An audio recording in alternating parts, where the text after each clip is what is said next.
आ गए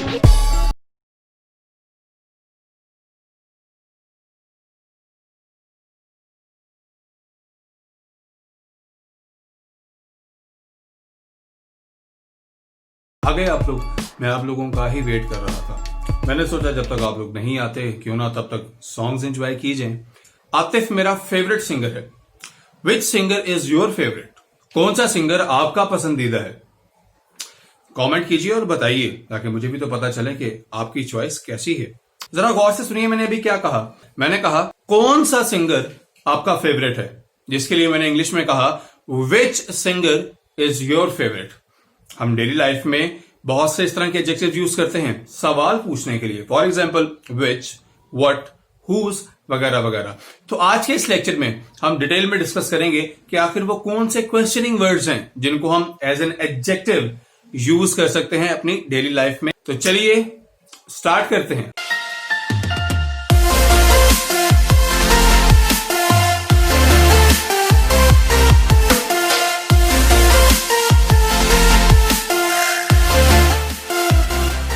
before starting today's lecture, मैं आपको जल्दी से रिकॉल कर दूं कि अभी तक हम लोग क्या पढ़ चुके हैं। एडजेक्टिव की इन सीरीज में हमने सबसे पहले एडजेक्टिव का इंट्रोडक्शन देखा था, जिसमें हमने बेसिक्स को डिस्कस किया था कि भाई आखिर क्यों एडजेक्टिव्स हैं हमारी जिंदगी में, हम क्यों इस्तेमाल करते हैं और कब इस्तेमाल करते हैं। ये हमने फंडामेंटल्स में देखा था, इंट्रोडक्शन में देखा था, और उसके बाद हमने one by one step by step एक एक टाइप को डिटेल में डिस्कस किया, जिसमें सबसे पहले हमने डिस्कस किया था एडजेक्टिव ऑफ क्वालिटी, फिर क्वांटिटी, फिर नंबर, और आज हम डिस्कस करने वाले हैं एडजेक्टिव्स की एक और इंपॉर्टेंट टाइप को। तो जैसा कि मैं आप लोगों से हमेशा कहता हूं कि किसी भी टॉपिक को स्टार्ट करने से पहले उसका अगर नाम अच्छे से समझ लिया ना, तो सारी बात आपको उसी में समझ आ जाएगी। लोग कहते हैं नाम में क्या रखा है। भाई मैं कहता हूं नाम में ही सब कुछ रखा है। नहीं समझ आती तो जरा देखते हैं नाम में क्या रखा है। जरा गौर से देखिए, आज का जो टॉपिक है उसका हमारा नाम है इंट्रोगेटिव एडजेक्टिव। अब इस टॉपिक में, इस टाइटल में हमें एडजेक्टिव का वर्ड तो ऑब्वियसली पहले ही पता है। हमें पता है कि जनाब एडजेक्टिव्स क्या होते हैं। एडजेक्टिव्स तमाम वो वर्ड्स होते हैं जो कि नाउन या प्रोनाउन के बारे में हमें कुछ भी बता दें, वो एडजेक्टिव। तो खैर टाइटल में हमें एडजेक्टिव का तो कंफर्म है भाई एडजेक्टिव क्या है।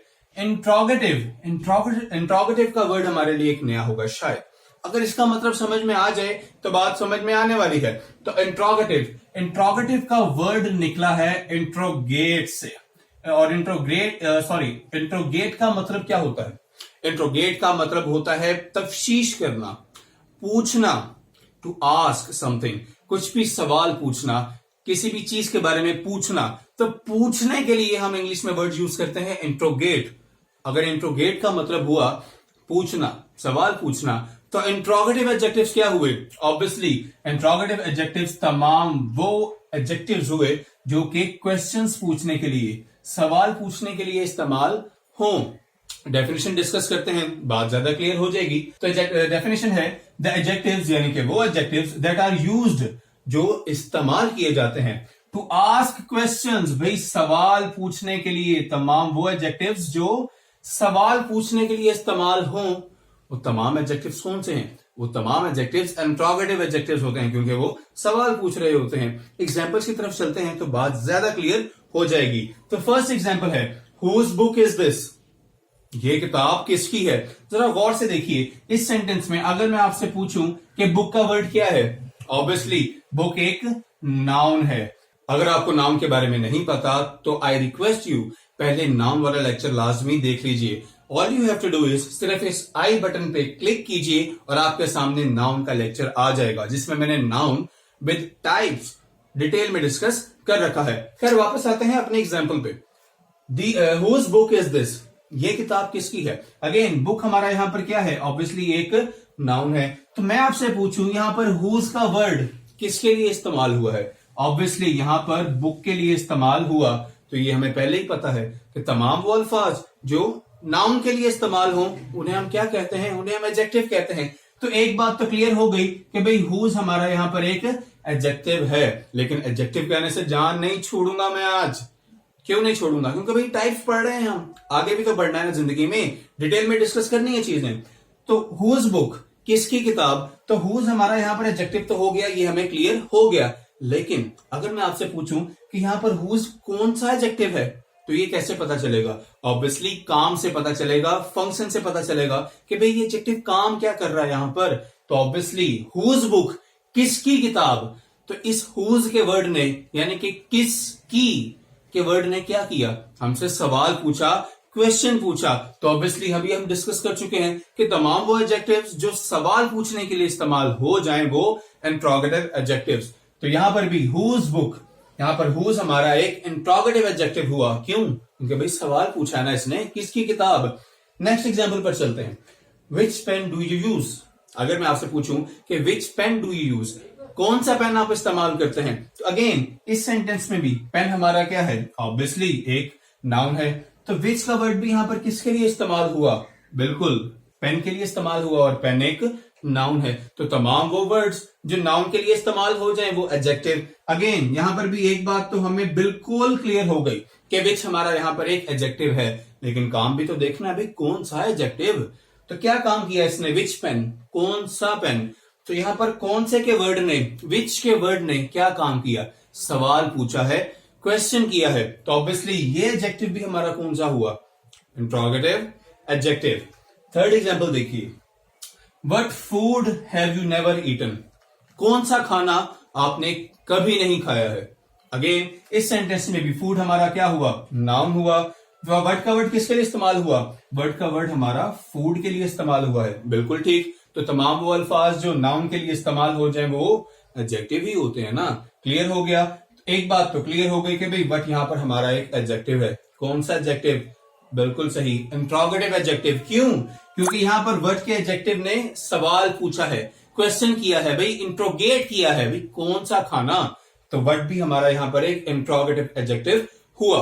इंट्रोगेटिव एडजेक्टिव तो हमें क्लियर हो गया कि इंट्रोगेटिव एडजेक्टिव्स तमाम वो एडजेक्टिव्स होते हैं जो कि सवाल पूछने के लिए, क्वेश्चन करने के लिए, इंट्रोगेट करने के लिए इस्तेमाल हों। तो वो सारे के सारे इंट्रोगेटिव एडजेक्टिव। अब आगे चलते हैं, एक और इंपॉर्टेंट भी आप लोगों से डिस्कस करना बहुत ज्यादा जरूरी है, क्योंकि मेरा आपसे प्रॉमिस है कि हम हर एक चीज को बिल्कुल जीरो से जाकर समझेंगे ताकि कोई भी कॉन्सेप्ट बाकी ना रहे, कोई भी मिस्टेक ना हो। जरा गौर से देखिए, डिफरेंस, किसका डिफरेंस, व्हाट और विच का। अभी हम लोग डिस्कस करने वाले हैं कि भाई व्हाट में और विच में क्या डिफरेंस है। जी हां, जरा गौर से देखिए, व्हाट और विच हमने यहां पर यूज किए थे, लेकिन इनमें डिफरेंस क्या है भाई वो भी तो पता होना चाहिए। जरा गौर से देखिए, आपके सामने मैंने दो एग्जांपल्स लिखी हैं। What car will you give me, second example which car will you give me.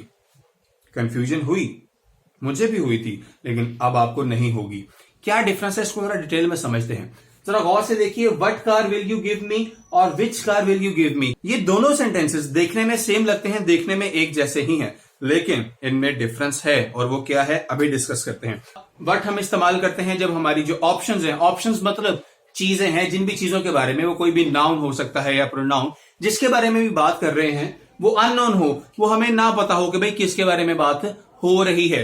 और दूसरा विच हम तब इस्तेमाल करते हैं जब हमें पता हो कि जो हमारी ऑप्शंस हैं, जो नाउन है, वो प्रोनाउन है, जो कोई भी वो चीज है, वो क्या हो, वो नॉन हो, हमें पता हो कि भाई किसके बारे में बात हो रही है। एग्जाम्पल के थ्रू बात बिल्कुल क्लियर होने वाली है। मान लीजिए आज मेरे बेस्ट फ्रेंड की शादी है। अब ऑब्वियसली बेस्ट फ्रेंड हो, आपका बचपन का दोस्त हो, उसकी शादी हो। अब आपका भाई बाइक पे तो नहीं जाएगा, अच्छा भी नहीं लगेगा भाई, इतने आप तैयार श्यार हो के आप जा रहे हैं बेस्ट फ्रेंड की शादी पे और आप बाइक पर जाएं, अच्छा नहीं लगता। तो क्यों ना मैं गाड़ी पर जाऊं, बिल्कुल ठीक है। अब मान लीजिए मेरे दो दोस्त और हैं, एक दोस्त और दूसरा दोस्त, दो दोस्त मेरे और हैं। जो पहला वाला दोस्त है, मुझे नहीं पता कि भाई उसके पास कौन कौन सी गाड़ियां हैं। मैंने क्या कहा, मेरे पास दो दोस्त हैं जिनसे मैंने गाड़ी मांगनी है शादी पर जाने के लिए। तो दो दोस्त हैं मेरे पास। अब पहला वाला जो दोस्त है, मुझे नहीं पता कि भाई इसके पास कौन कौन सी गाड़ियां हैं, और मुझे अगर इससे कहना हो कि तुम मुझे कौन सी गाड़ी दोगे, तो मैं इसे कहूंगा कि what car will you give मी। क्यों मैंने कहा, क्योंकि मुझे नहीं पता कि भाई इसके पास कौन कौन सी गाड़ियां हैं। और दूसरी तरफ मेरा एक दूसरा दोस्त है जिसके पास दो गाड़ियां हैं, एक रेंज रोवर है और दूसरी आल्टो है। अब मैंने इससे गाड़ी मांगनी हो, मैंने इससे पूछना हो कि भाई तुम मुझे कौन सी गाड़ी दोगे, तो मैं इसे क्या कहूंगा, मैं इसे कहूंगा कि विच कार विल यू गिव मी, तुम मुझे कौन सी गाड़ी दोगे। जरा डिफरेंस गौर से समझिए। मैंने पहले दोस्त से कहा था कि what car will you give me, और दूसरे वाले से कहा विच car will you give me. ये मैंने ऐसा क्यों कहा? मैंने ऐसा इसलिए कहा क्योंकि जो पहला वाला दोस्त था मुझे नहीं पता था कि भाई इसके पास कौन कौन सी गाड़ियां हैं, ये मुझे कौन सी गाड़ी देगा, मुझे ऑप्शंस नहीं पता थी, मुझे पता ही नहीं था कि भाई कौन सी गाड़ी देने वाला है ये। तो मैंने उससे कहा what car will you give मी। क्यों कहा व्हाट का वर्ड इस्तेमाल क्यों किया? क्योंकि भाई मुझे ऑप्शंस का नहीं पता, मुझे नहीं पता कि उसके पास कौन कौन सी गाड़ियां हैं। और दूसरा वाला दोस्त जिसके पास एक रेंज रोवर है और दूसरी आल्टो है, तो अब इससे मैं पूछ रहा हूं कि विच कार। मैंने विच क्यों कहा? क्योंकि अब मुझे पता है कि भाई इसके पास एक रेंज रोवर भी है और एक आल्टो भी है। ये कहीं मुझे आल्टो ना दे दे तो मैं इससे पूछ ही लूं कि भाई कौन सी गाड़ी दोगे। तो मैंने इससे कहा विच कार विल यू गिव मी। जरा ध्यान से देखिए, फर्स्ट वाले के पास जब मैं गया मुझे नहीं पता था कि वो कौन सी, उसके पास कौन कौन सी गाड़ियां हैं, तो मैंने कहा what car will you give मी। तो व्हाट क्यों कहा था? क्योंकि ऑप्शंस अनक्लियर थी, अननोन थी, मुझे नहीं पता था कि भाई कौन कौन सी गाड़ियां हैं, ऑप्शंस कौन कौन सी मेरे पास है मुझे नहीं पता था। लेकिन जब दूसरे के पास गया और मुझे पता था कि भाई इसके पास दो गाड़ियां हैं, रेंज रोवर और ऑल्टो, तो फिर मुझे ऑप्शंस पता थी, ऑप्शंस नोन थी, मैं जानता था कि भाई ऑप्शंस क्या क्या है मेरे पास, कौन कौन सी गाड़ियां हैं इसके पास। तो फिर मैंने व्हाट नहीं कहा, फिर मैंने कहा विच कार विल यू गिव मी। तो व्हाट और विच, इन दोनों में बिल्कुल लाइट सा डिफरेंस है, लेकिन ये डिफरेंस पता होना बहुत ज्यादा इंपॉर्टेंट है। मैं जल्दी से सम अप कर दूं कि अभी तक मैंने आप लोगों को क्या बताया। व्हाट हम यूज करते हैं जब हमारी ऑप्शंस क्या हो, अननोन हो, और विच हम यूज करते हैं जब हमारी ऑप्शंस नॉन हो, यानी कि हमें पता हो। Example, what car will you give मी। जब मैंने इस वाले दोस्त से कहा था कि व्हाट कार, कौन सी गाड़ी तुम मुझे दोगे, तो मुझे नहीं पता था कि भाई कौन सी गाड़ी देने वाला है, इसके पास कौन कौन सी गाड़ियां हैं, तो मैंने व्हाट कहा था। और दूसरा वाला दोस्त, अब मुझे ऑप्शंस पता थी, ऑप्शंस नॉन थी, मुझे पता था कौन कौन सी गाड़ी है इसके पास, तो फिर मैंने क्या कहा विच कार। तो विच और व्हाट, विच हम यूज करते हैं जब हमें ऑप्शंस का ना पता हो, हमें पता ही ना हो कि भाई ऑप्शंस कौन कौन सी हैं, किसके बारे में बात होने वाली है। और विच हम तब इस्तेमाल करते हैं जब हमें ऑप्शंस का पता हो कि भाई कौन कौन सी ऑप्शंस हमारे पास मौजूद हैं, हमें पता हो। तो खैर, लास्ट में एक और एग्जाम्पल मैंने आप लोगों के सामने लिखी है। हुज बुक इज दिस, ये किताब किसकी है? हुज इज दिस बुक, ये किसकी किताब है? जरा गौर से देखिए, डिफरेंस बड़ा इंपॉर्टेंट है। फर्स्ट सेंटेंस है ये किताब किसकी है, और दूसरा सेंटेंस है ये किसकी किताब है। डिफरेंस तो है, जरा गौर से देखिए। अगर मैं आपसे पूछूं इस सेंटेंस में हुज क्या है, जरा देखकर बताइए। इंट्रोगेटिव प्रोनाउन है, ऑब्वियसली भी हमने डिस्कस किया है, आप तो बताएंगे ही। बुक यहां पर नाउन है, ऑब्वियसली मान ली बात आपकी, बुक नाउन है। आप कहेंगे भाई हुज यहां पर नाउन के लिए इस्तेमाल हुआ तो ये हमारा एडजेक्टिव हो गया, यहां तक भी आपकी बात ठीक है। फिर आप कहेंगे हुज सवाल पूछने के लिए इस्तेमाल हुआ तो ये एडजेक्टिव, क्योंकि सवाल पूछ रहा है, तो भाई ये हमारा एक इंट्रोगेटिव एडजेक्टिव हो गया। बात यहां तक आपकी बिल्कुल ठीक है। नेक्स्ट एग्जांपल जरा देखिए और फिर मुझे बताइए हुज यहां पर क्या है। ऊपर भी मैंने हुज यूज किया, नीचे भी हुज ही लिखा है, यहां पर हुज क्या इंट्रोगेटिव एडजेक्टिव है? पकड़े गए ना आप लोग। मैं इसीलिए कहता हूं चीजें सीक्वेंस में सीखा करें। यहां पर हुज इंट्रोगेटिव एडजेक्टिव नहीं है, बल्कि इंट्रोगेटिव प्रोनाउन है। यहां पर हुज बेशक सवाल पूछ रहा है, लेकिन एडजेक्टिव नहीं है, यहां पर ये प्रोनाउन है। जरा गौर से देखिए, हुज, इसने यहां पर सवाल पूछा, बिल्कुल पूछा, लेकिन इसके साथ क्या था? इसके साथ नाउन मौजूद था, और जिसके साथ नाउन मौजूद हो ऑब्वियसली वो एडजेक्टिव ही है ना। एडजेक्टिव्स हमेशा नाउन के साथ ही आते हैं ना। क्लियर हो गई बात? तो यहां पर एडजेक्टिव हमारा, सॉरी हुज हमारा एडजेक्टिव था। नीचे क्या हुज के बाद आपको कोई नाउन नजर आ रहा है? बिल्कुल नहीं, मुझे तो नजर नहीं आ रहा। हुज के बाद नाउन नहीं है। ऊपर हुज के साथ नाउन था, इसलिए हुज हमारा एडजेक्टिव था। नीचे हुज के साथ नाउन नहीं है, फिर क्या है? फिर क्या है? वर्ब है। जी हां, तो यहां पर ये हमारा हुज एडजेक्टिव नहीं है। फिर क्या है? ये हमारा प्रोनाउन है, और कौन सा प्रोनाउन? Interrogative pronoun. तो अगर अभी तक आप लोगों को क्लियर नहीं है कि इंट्रोगेटिव प्रोनाउंस क्या होते हैं, तो लाजमी पहले वो वाले लेक्चर्स लाजमी देख लीजिए। सिर्फ आप लोगों ने करना क्या है, इस आई बटन को क्लिक कीजिए, आपके सामने पूरी प्लेलिस्ट आ जाएगी जिसमें मैंने प्रोनाउन को और उसकी टाइप्स को डिटेल में डिस्कस कर रखा है। मैं फिर भी थोड़ा सा यहां पर बता दूं कि हुज यहां पर एडजेक्टिव क्यों नहीं है और प्रोनाउन क्यों है। एडजेक्टिव क्यों नहीं है? क्योंकि एडजेक्टिव के साथ हमेशा नाउन होता है, यानी कि adjective is always followed by a noun. Adjective के साथ नाउन होना जरूरी है। यहां पर नाउन था तो हुज हमारा एडजेक्टिव हुआ। हुज यहां पर बेशक सवाल पूछ रहा है, लेकिन एडजेक्टिव क्यों नहीं है? क्योंकि इसके साथ नाउन नहीं है, बल्कि क्या है? वर्ब है। और ये बातें हम पहले डिस्कस कर चुके हैं। वर्ब से पहले, किसी भी वर्ब से पहले, चाहे वो हेल्पिंग वर्ब हो या मेन वर्ब हो, किसी भी वर्ब से पहले आपको हमेशा क्या मिलता है? सब्जेक्ट मिलता है। और वो सब्जेक्ट क्या होता है? या तो वो नाउन होता है या फिर वो प्रोनाउन होता है। तो यहां पर हुज हमारा नाउन तो नहीं है, फिर क्या हुआ? प्रोनाउन हुआ। डिटेल में डिस्कस करने के लिए, डिटेल में चीजों को समझने के लिए लाजमी क्लिक कीजिए, आपके सामने प्लेलिस्ट आएगी, उसको देखिए ताकि आपका हर एक कॉन्सेप्ट क्लियर हो जाए और कोई भी मिस्टेक आप ना कर पाए।